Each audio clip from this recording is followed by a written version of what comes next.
Hey viewers, my name's Kara. I'm your host for Tuesdays here on the Pagan Perspective, and this week we are talking about what ancient or modern iconography we use in our practice.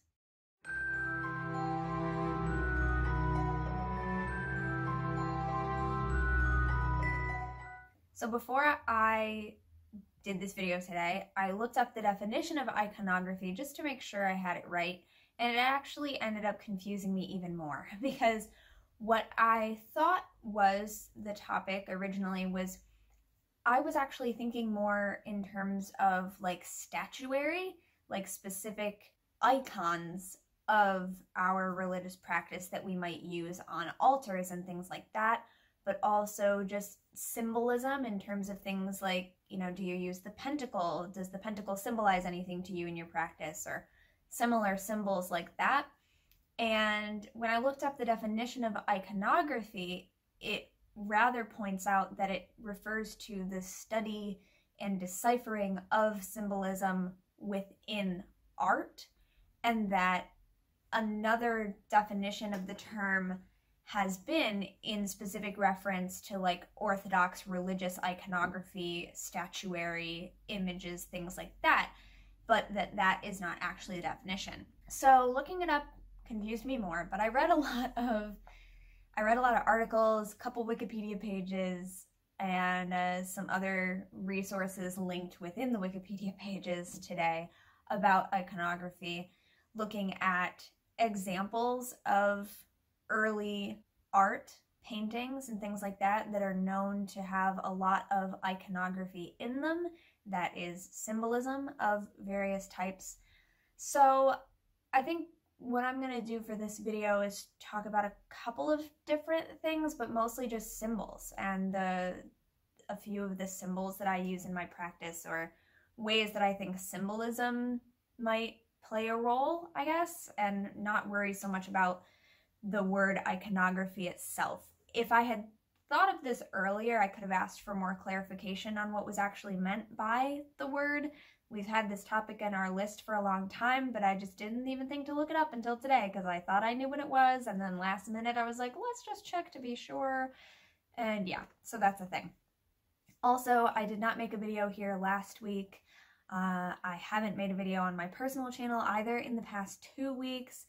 It's been a weird time, as you know, and I don't really feel up to making videos, and that's not really any different for this week, but I'm trying and we're gonna try to talk about some symbols today, and we'll see what comes of it. So in terms of iconography within art, the thing that kind of reminds me of as far as paganism goes and as far as it relates to my practice goes is that we would be talking about the idea of like looking at a piece of art, and because of the symbols that are involved, being able to interpret what that piece of art is depicting. So in pagan terms, the first thing I think of is deity symbolism. So when we see a lot of like classical, ancient pagan, for lack of a more appropriate term, artwork or statuary, paintings, whatever the case may be, a lot of times the humanoid figures can look very similar. It's not that they have a distinct face like you or I do, that looking at a picture of me would tell you, oh, that's Kara, obviously.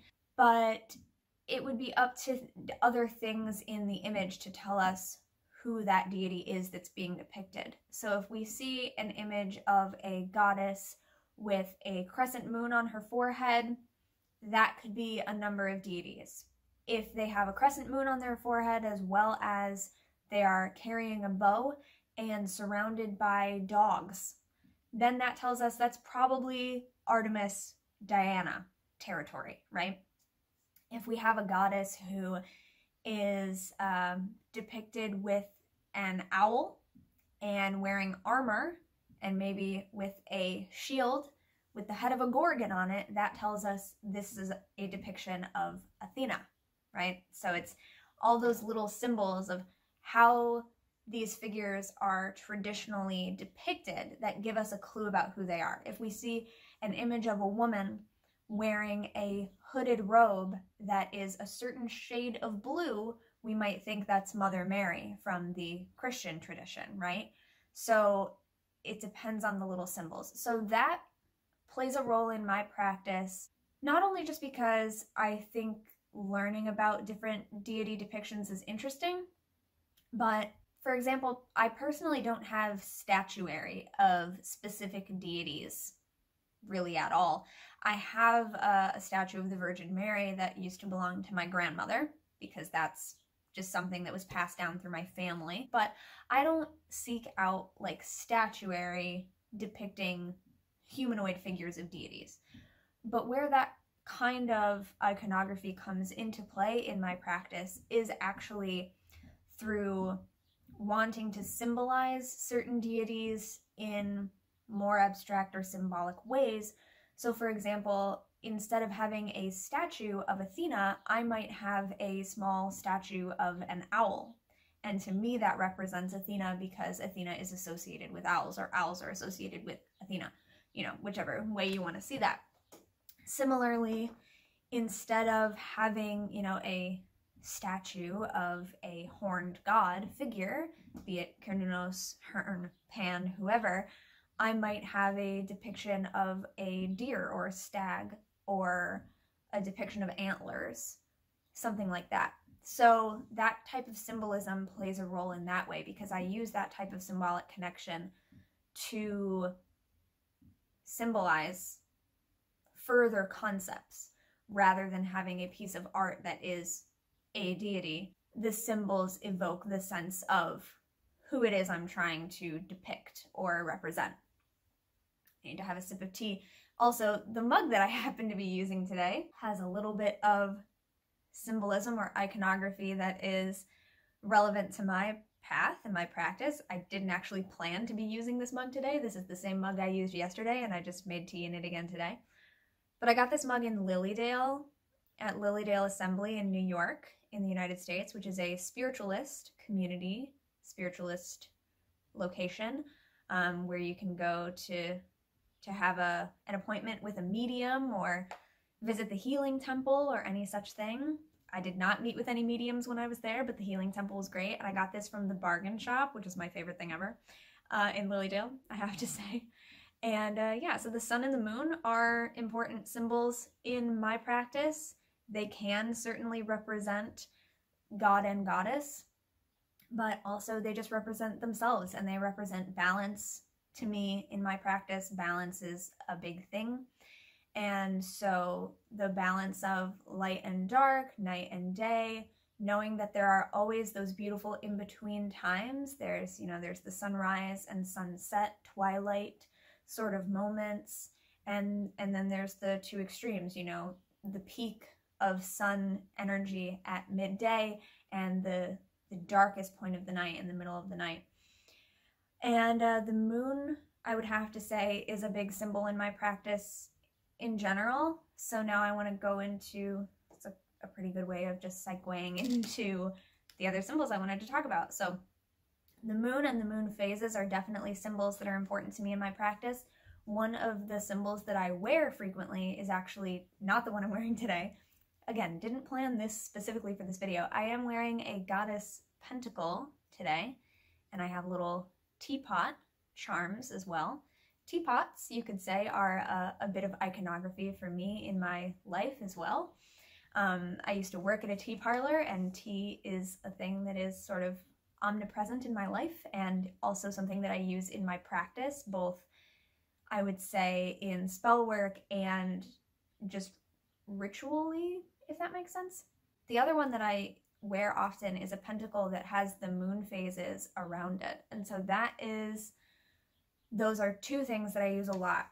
Pentacle, or the pentagram. So the pentagram being the 5-pointed star, typically they would be, you know, equally distant from one another. This is a hand-drawn one, and I wasn't trying particularly to keep it very even, but usually it would be.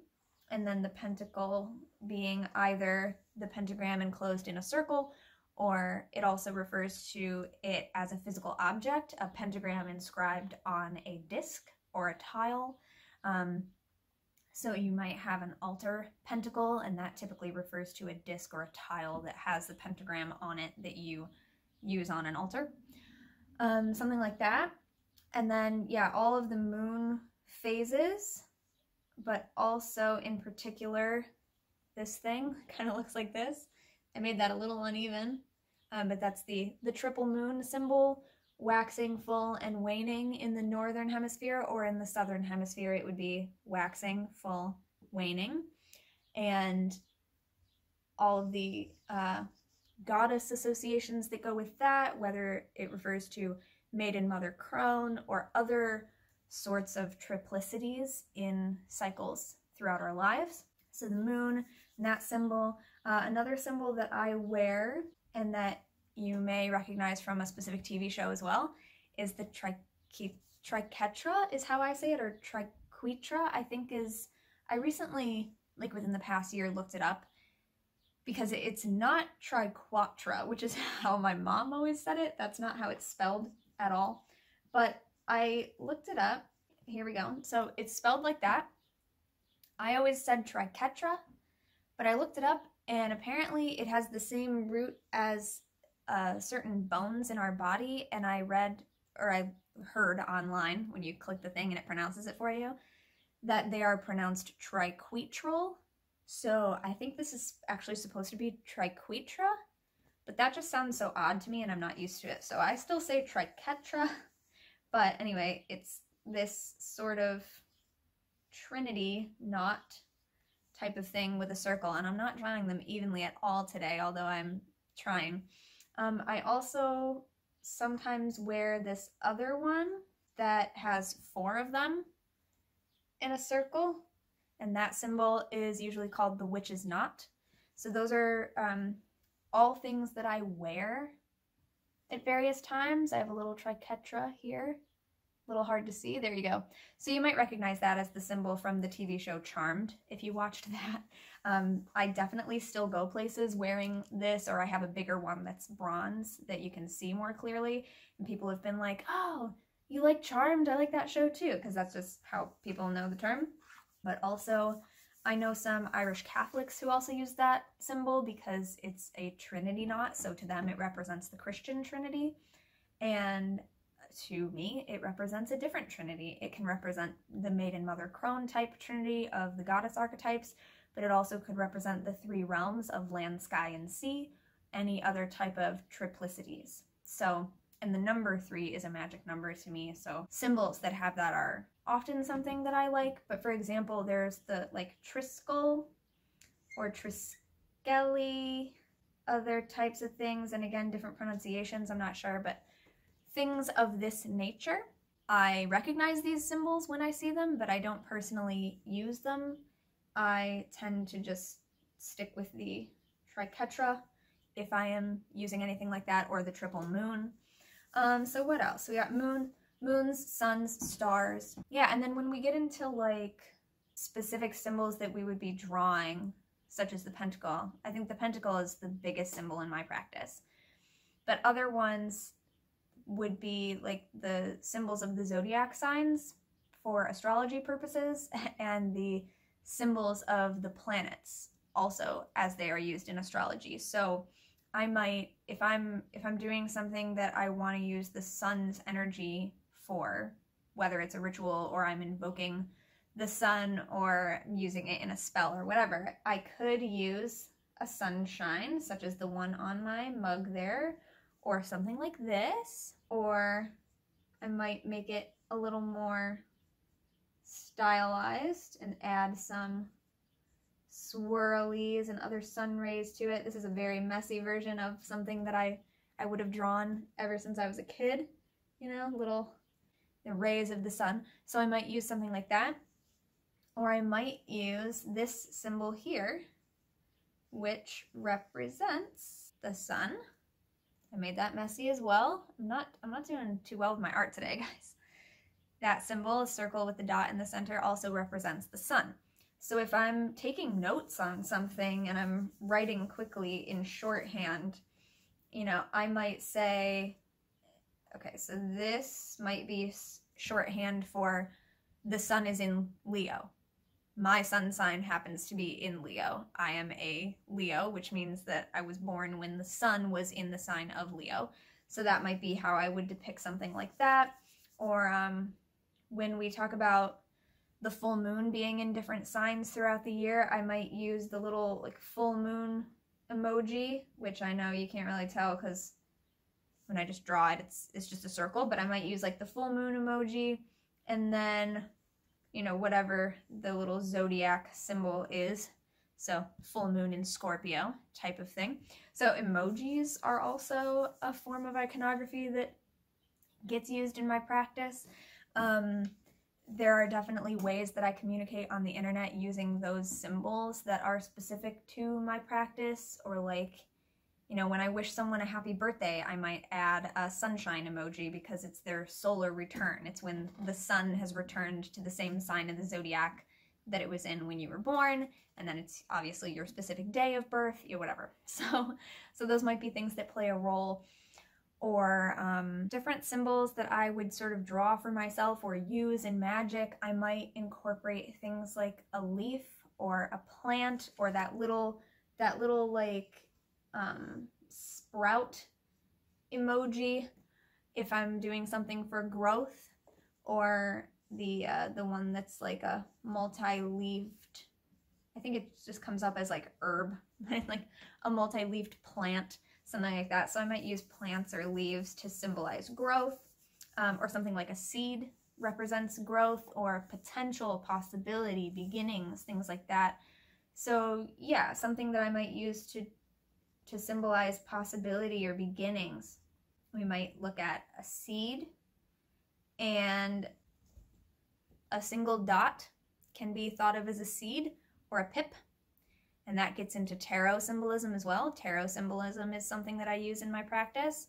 Or we might have a more artistic representation of a seed, or we might have a very new waxing crescent moon beginnings, because that's the beginning of a new lunation cycle, the beginning of the first sliver of light that returns after the dark moon phase represents beginnings to me.